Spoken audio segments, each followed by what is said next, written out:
Hi friends, welcome to మన ప్రజా కవి ఛానల్కి స్వాగతం. అండ్ ఈ వీడియోలో మనం ఒక అహంకారం గర్వం ఉన్నటువంటి వ్యక్తికి వేమన గారు ఎలా బుద్ధి చెప్పారు అనేటువంటి విషయాన్ని అయితే చూద్దాం. Coming to the video friends, ఒక ఊళ్ళో ఒక సమర్థవంతమైన వ్యక్తి ఉన్నాడు. ఎంత సమర్థుడు అంటే అతనికి అంగబలం ఉంది, కండబలం ఉంది, శారీరక బలం ఉంది, ధనబలం ఉంది, గుండె బలం ఉంది, జనబలం ఉంది. ఇలా ఎంత సమర్థుడు అంటే అతను ఏది అనుకున్నా సరే సాధించుకునేంత సమర్థుడు అనమాట. సో ఆ సమర్థతతోనే అతను కొన్ని వ్యాపారాలు చేస్తూ ఉంటాడు. ఆ వ్యాపారాల నిమిత్తం అతను కేవలం కార్లలోనే తిరుగుతూ ఉంటాడనమాట. కార్లతోనే తిరుగుతూ అవసరమైతే ఒక్కొక్కసారి ఆ బిజినెస్ కోసం అతను పర్సనల్ ఫ్లైట్లో కూడా వెళ్ళి వచ్చేవాడనమాట. అలా అతను తన బిజినెస్ని తనకి దగ్గరలో ఉన్నటువంటి ఒక పట్టణంలో స్ప్రెడ్ చేయాలని చెప్పేసి అతను అక్కడికి వెళ్ళి ఆ యొక్క బిజినెస్ను స్టార్ట్ చేయడం జరుగుతుంది.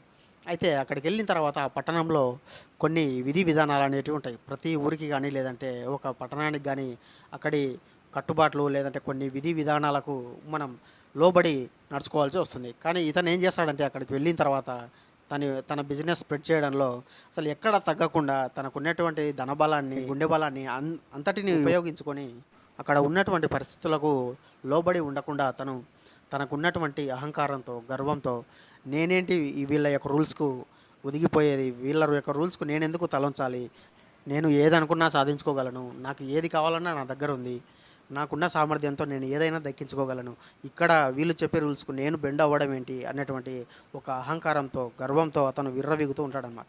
ఆ యొక్క అక్కడ ఉన్నటువంటి ప్రజలను అతనికి ఉన్నటువంటి గుండె ధైర్యంతో లేదంటే ధనబలంతో శారీరక బలంతో అక్కడ ఉన్నటువంటి చిన్న చిన్న కుటీర పరిశ్రమలు లేదంటే చిన్న చిన్న కుటుంబాలు ఉండేటువంటి ప్రజలను బెదిరిస్తూ అక్కడ ఆ స్థలాలను కబ్జా చేసుకుంటూ ఇతను ఈ యొక్క బిజినెస్ను స్ప్రెడ్ చేసుకుంటూ ఉంటాడనమాట.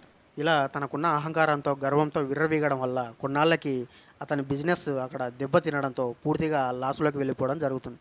అలా లాస్లో పడి తిరిగి వెనక్కి తన ఊరికి వచ్చేసేసరికి ఆ సమయానికే తన తల్లి అనారోగ్యంతో మంచాన పడుతుంది. అయితే తన తల్లిని మంచి బెటర్ ట్రీట్మెంట్ కోసమని రకరకాల హాస్పిటళ్ళకి పెద్ద పెద్ద హాస్పిటల్స్కి తన దగ్గర ఉన్నటువంటి ధనాన్ని ఉపయోగించి పెద్ద పెద్ద డాక్టర్లను తీసుకొచ్చి ట్రీట్మెంట్ ఇవ్వడం జరుగుతుంది.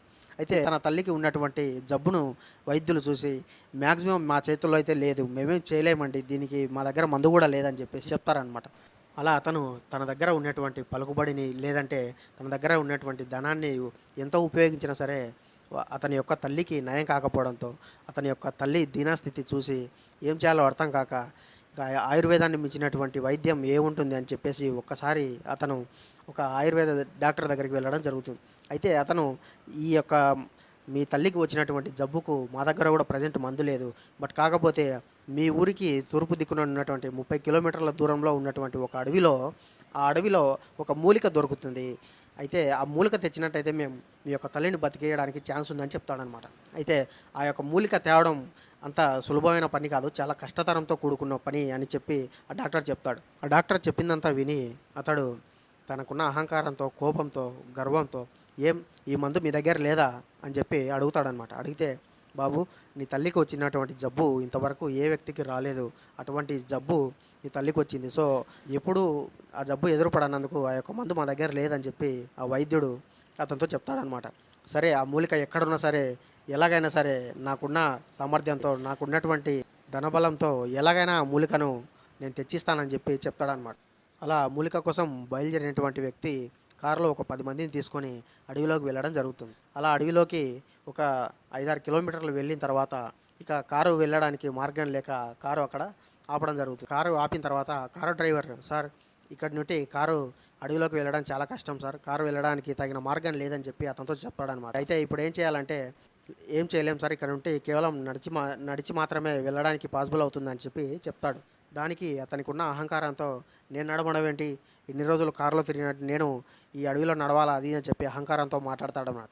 అలా మాట్లాడి అతను ఆ యొక్క మూలికలు దొరికే ప్రదేశానికి గుర్తులుగా చెప్పి ఆ కారులో వచ్చినటువంటి 10 మందిని మీరు వెళ్ళి తీసుకురానని చెప్పి 10 మందిని దింపి పంపిస్తాడనమాట. అలా పంపించి ఇతను కారులోనే ఉండిపోతాడనమాట. ఆ 10 మంది మూలిక కోసం బయలుదేరినటువంటి 10 మంది అడవిలోకి అలా వెళ్ళి కాస్త దూరం వెళ్ళిన తర్వాత ఆ 10 మందికి ఎటువంటి పరిస్థితులు ఎదురవుతాయంటే అక్కడ నుండి ఆ 10 మంది వెళ్ళే మార్గం అనేది చాలా క్లిష్టతరంగా, చాలా కష్టంగా ఉంటుందన్నమాట. ఎలా అంటే ఒక నరమానవుడు నడవలేనటువంటి కష్టంగా ఆ మార్గం ఉంటుంది. ఆ మార్గం ఎంత కష్టంగా ఉంటుందంటే, అడుగు తీసి అడుగు వేస్తే ఏమవుతుందో, ఏమరపాటులో కాలు జారి లోయలో పడిపోయేంత దారుణంగా ఉంటుంది ఆ మార్గం. ఆ మార్గంలో ఎన్నో మలుపులు, ఎత్తులు, పల్లాలు, రాళ్ళు, రప్పలు ఇలా అది కూడా లోయలో. అటువంటి మార్గంలో ఈ 10 మంది గూడా ఆ యొక్క లోయను కంప్లీట్‌గా దిగి, మళ్ళీ ఎదురుగా ఉన్నటువంటి కొండ మీదికి ఎక్కి 2 పెద్ద బండరాళ్ళ మధ్యలో ఒక చిన్న పిల్లాడు పట్టేటువంటి ఒక చిన్న గుహలోకి వెళ్ళి, ఆ యొక్క మూలిక వనంలోకి చేరి, ఆ మూలికను తేవాల్సి ఉంటుంది. అటువంటి కష్టతరమైనటువంటి మార్గాన్ని చూసి ఆ 10 మంది గూడా అయినా సరే ఎంత కష్టంగా ఉన్నా ఆ 10 మంది కాస్త దూరం ప్రయాణించి, ఇక మా వల్ల కాదు అని చెప్పేసి కాస్త ఏమరపాటు జరిగినా వాళ్ళ ప్రాణాలకు ముప్పని తెలిసి ఆ యొక్క మార్గం నుండి వెనుదిరిగి మళ్ళీ కారు దగ్గరికి రావడం జరుగుతుంది. అలా తిరిగి వచ్చి మార్గంలో ఉన్నటువంటి కష్టతరమైనటువంటి పరిస్థితులను ఆ యొక్క కారులో ఉన్నటువంటి వ్యక్తికి వివరించే ప్రయత్నం చేస్తారనమాట. వాళ్ళు చెప్పిందంతా విని ఆ యొక్క కారు డ్రైవర్ భయపడిపోతాడు. దానితో ఆ వ్యక్తి ఎంతో కోపంతో, ఫ్రస్ట్రేషన్‌లో మీకేది చేత కాదని చెప్పి అక్కడ ఉన్న వాళ్ళను 10 మందిని గూడా తిట్టిపోస్తాడనమాట. అలా తిట్టడంతో, "సార్, మా ప్రయత్నం మేము చేశాము. ప్రాబ్లమ్ మీది. సొల్యూషన్ గూడా మీరే వెతుక్కోండి" అని చెప్పేసి వాళ్ళు అక్కడి నుండి ఇంటికి వెళ్ళడం జరుగుతుంది. అలా అతను తన అహంకారాన్ని వీడలేక, తన తల్లిని బతికించుకోలేక నిరుత్సాహంతో, చిరాకుతో, అసహనంతో ఉంటాడనమాట. అలా అతను ఏం చేయాలో అర్థం కాక ఒక 10 నిమిషాలు కూర్చొని కారులోనే ఆలోచిస్తూ సరే ఏదైతే అది అయింది. నేనే స్వయంగా వెళ్ళి మూలిక తెచ్చుకొని మా తల్లిగారిని బతికించుకోవాలని చెప్పేసి అతను స్వయంగా కారులో నుండి దిగి తన గర్వాన్ని, అహంకారాన్ని పక్కన పెట్టి ఆ యొక్క మూలికల కోసం అతను అడవిలోకి వెళ్ళడం జరుగుతుంది. అలా అడవిలోకి కాస్త దూరం వెళ్ళగానే ఆ 10 మందికి ఎదురైనట్టే ఇతనికి కూడా ఆ యొక్క క్లిష్టమైనటువంటి మార్గం వచ్చేసరికి కాస్త ఆ యొక్క మార్గాన్ని చూసి భయపడతాడనమాట. ఆ యొక్క మార్గాన్ని చూసి భయపడి అయినా సరే నా తల్లి కోసం ఏదైనా చేస్తాను అని చెప్పేసి అతను ఆ యొక్క మార్గంలో ముందుకు సాగడం జరుగుతుంది. అలా ఆ మార్గంలో వెళ్తూ, కింద పడుతూ, లేస్తూ, నానా తంటాలు, నానా తిప్పలు పడుతూ కొన్ని గంటలు శ్రమించి ఆ యొక్క మూలికలో ఉన్నటువంటి ఆ బండరాళ్ళ మధ్య గుహ దగ్గరికి చేరుకోవడం జరుగుతుంది. అక్కడికెళ్ళాక మనం చెప్పాం కదా! ఆ బండరాళ్ళ గుహ అనేది చాలా చిన్న పిల్లలు మాత్రమే వెళ్ళే విధంగా ఉంటుంది. అక్కడికెళ్ళిన తర్వాత ఇతను ఏం చేయాలో అర్థం కాక కాసేపు ఆలోచించి చేసేది ఏమీ లేక అతను అంతటికి సిద్ధపడి అతను ఆ యొక్క బండరాళ్ళ మధ్య వంగి బండరాళ్ళ మధ్య ఒక 100 మీటర్లు వెళ్ళిన తర్వాత అతనికి ఇంకా క్లిష్టమైనటువంటి పరిస్థితి ఎదురవుతుంది. ఎలాంటి పరిస్థితి అంటే వంగి కూడా వెళ్ళలేని పరిస్థితి. అంటే చివరికి అతను ఆ యొక్క కొండ పరిస్థితులకు తలొంచి అక్కడి నుండి పడుకొని మరి పాకుతూ ఒక 50 మీటర్లు దూరం వెళ్ళిన తర్వాత అక్కడ అతనికి ఆ ఆయుర్వేద వైద్యుడు చెప్పినటువంటి మూలికల వనం అనేది కనిపిస్తుంది. దాంతో ఎంతో సంతోషపడి అతను ఆ యొక్క మూలికలను తీసుకొని మళ్ళీ అంతే క్లిష్టంగా, అంతే కష్టంగా ఆ యొక్క క్లిష్టమైనటువంటి మార్గంలో తిరిగి కారు దగ్గరికి చేరుకోవడం జరుగుతుంది. అలా తిరిగి చేరుకొని కారులో వేగంగా వెళ్ళి తన తల్లిని బ్రతికించుకోవడం జరుగుతుంది. చూశారు కదా ఫ్రెండ్స్!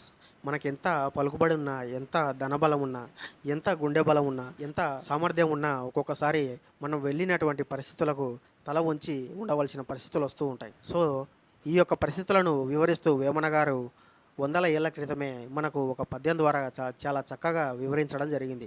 అదేంటో ఇప్పుడు చూద్దాం. అనువుగాని చోట అధికులమనరాదు, కొంచెముండుటెల్ల కొదువ కాదు. కొండ అద్దమందు కొంచెమై యుండదా, విశ్వదాభిరామ వినురవేమ. చూడండి ఫ్రెండ్స్, అనువుగాని చోట అధికులమనరాదు అంటే మనం వెళ్ళినటువంటి ప్రదేశం మనకు అనుకూలంగా లేనప్పుడు, లేదంటే అక్కడి పరిస్థితులపై మనకు అవగాహన లేనప్పుడు మనం ఆ యొక్క పరిస్థితులకు అనుకూలంగా మనం ఒదిగిపోవాలి అని వేమన గారు చెబుతున్నారు. అలాగే కొంచెం ముందుటెల్లా కొదవ కాదు అంటే మనకు అనుకూలంగా లేని చోటికి వెళ్ళినప్పుడు కాస్త ఒదిగి ఉండడంలో మనకు వచ్చిన నష్టం ఏం లేదు, మనకున్న విలువ తగ్గదు అని చెప్పేసి వేమన గారు చెబుతున్నారు. అలాగే కొండ అద్దమందు కొంచెమై ఉండదా, చూడండి ఎంత మంచి ఉదాహరణ ఇచ్చాడంటే మీరు చూడండి, ఒక్కొక్కసారి 6 ఎకరాల విస్తీర్ణంలో ఉన్నటువంటి కొండ కూడా అరచేతి అద్దంలో ఒదిగిపోతుంది. ఎందుకంటే ఫ్రెండ్స్ ఒకసారి మీరు ప్రాక్టికల్‌గా కూడా ట్రై చేయొచ్చు. కొండకి ఒక 15 కిలోమీటర్ల దూరంలో ఒక చిన్న అద్దం పెట్టినట్టయితే ఆ యొక్క కొండ ప్రతిబింబం అనేది ఆ యొక్క చిన్న అరచేతి సైజులో ఉండేటువంటి అద్దంలో ఒదిగిపోతుంది. అదే ఒకవేళ అద్దాన్నే కొండ దగ్గరికి తీసుకువెళ్ళినట్టయితే ఆ కొండ అద్దంలో ఒదిగిపోదు. ఎందుకంటే ఇప్పుడు కొండ ఉన్న స్థానం దగ్గరికి అద్దం వచ్చింది. కానీ అప్పుడు అద్దం ఉన్న స్థానంలోకి కొండ వెళ్ళింది. సో, ఇందులో ఉన్నటువంటి తత్వం ఏంటంటే మనది గాని స్థానంలోకి లేదంటే మనకు తెలియని ప్రదేశాల్లోకి వెళ్ళినప్పుడు అక్కడ ఉండేటువంటి పరిస్థితులకు మనకు ఒదిగిపోవాలి అని ఆ యొక్క కొండ అద్దం ద్వారా మనకు తత్వంగా తెలియజేస్తున్నారు వేమన గారు. నిజానికి కూడా చూడండి, కొండ ఎంత పెద్దగా ఉంటుంది, చాలా పెద్దగా ఉంటుంది.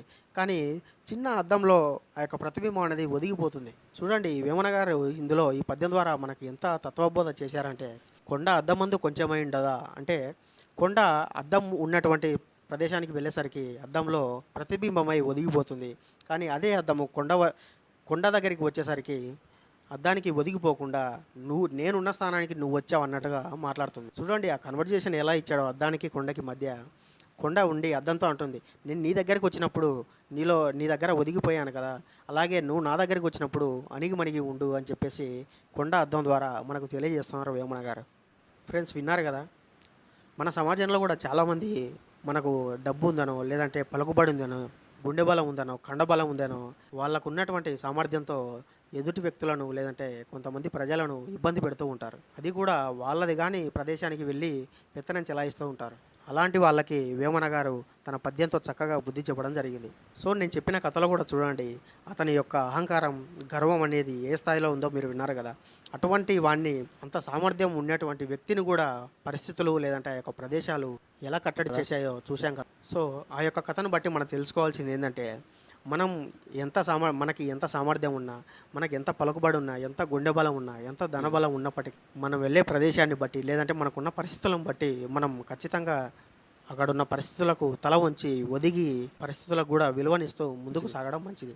అంతే కదా ఫ్రెండ్స్, మనకి ఎంతైనా ఉండొచ్చు, బట్ ఒక్కొక్కసారి ఒక్క 10 నిమిషాలు మనకి ఎంత సంపద ఉన్నా, ఎంత బలం ఉన్నా కూడా ఒక్క 5 నిమిషాలు లేదంటే ఆ పరిస్థితిని బట్టి ఒక్క 10 నిమిషాలు మనం ఒదిగి ఉన్నంత మాత్రాన మన సంపద ఏం దిగజారిపోదు, మనకున్నటువంటి పేరు పడిపోదు, మనకున్నటువంటి ధనబలమో లేదంటే ప్రజాబలమో శారీరక బలమో తగ్గిపోవడం జరగదు. అలా నీది అన్నది ఏది నీ నుండి దూరం కానప్పుడు నువ్వెందుకు ఎగిరి పడాలి అన్నటువంటి సూచన వేమన గారు చేయడం జరిగింది. సో నేను చెప్పినటువంటి చిన్న కథలో కూడా చూశారు కదా ఫ్రెండ్స్, తనకున్న అహంకారంతో, గర్వంతో అతను ఆ యొక్క పరిస్థితులకు తలంచకపోవడంతో అతను ఎటువంటి క్లిష్టతరమైనటువంటి పరిస్థితులు ఎదుర్కొన్నాడు అనే విషయాన్ని కూడా తెలుసుకున్నాం.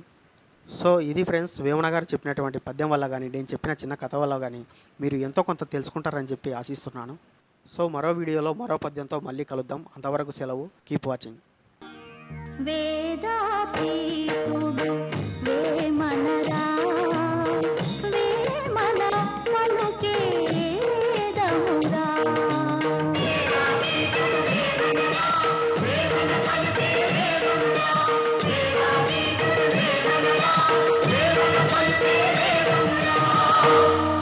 ఫ్రెండ్స్, ఈ వీడియో మీకు నచ్చినట్లయితే లైక్ చేయండి, నచ్చకపోతే షేర్ చేయండి.